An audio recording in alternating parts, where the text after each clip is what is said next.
सर्व समाज बांधवांना क्रांतिकारी जय लहूजी.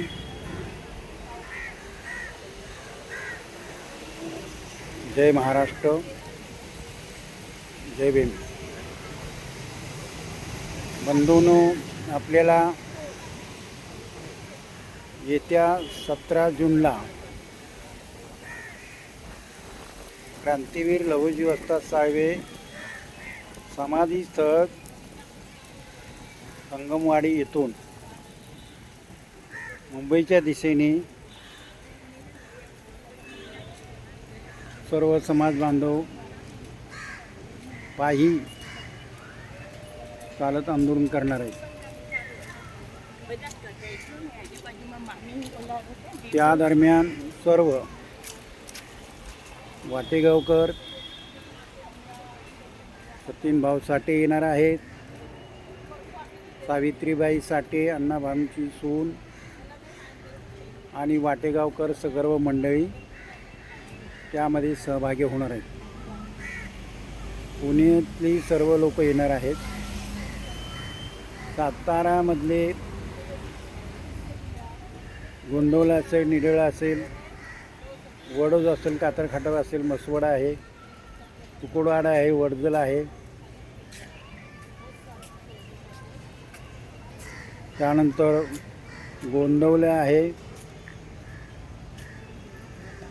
सर्व या भागातली लोक सामील होणार आहेत. सर्वांना माझी कळकळीची विनंती आहे, हात जोडून विनंती आहे, आपण सर्व या मोर्चामध्ये सहभागी व्हावं आणि आपण 17 ते 22 जुलैला आपली आझाद मैदान या ठिकाणी सांगता होणार आहे.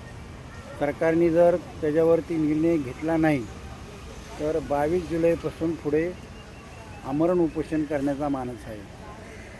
सर्वांनी आपण एकत्र आलं पाहिजे. एकत्र येण्याची गरज आहे.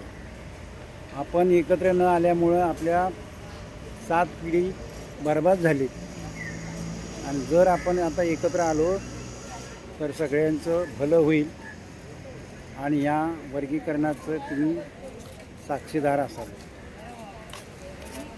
अबकड वर्गीकरणाचं सरकार गांभीर्याने घेत नाही, म्हणून आपण त्याचा जाब विचारू आणि त्याचा पाठपुरावा करू. सर्वांनी बरेच ठिकाणी आंदोलन आहेत, चालू आहेत, आंदोलन करतात, मोर्चे काढतात, आपापल्या परीने सगळे काढतात. पण एकत्र येऊन जर आपण आझाद मैदानमध्ये एक भव्य मोर्चा जर तयार केला सगळ्यांनी तर सरकार गांभीर्याने विचार करेल आणि त्याच पद्धतीने पुढे आपली वाटचाल होईल.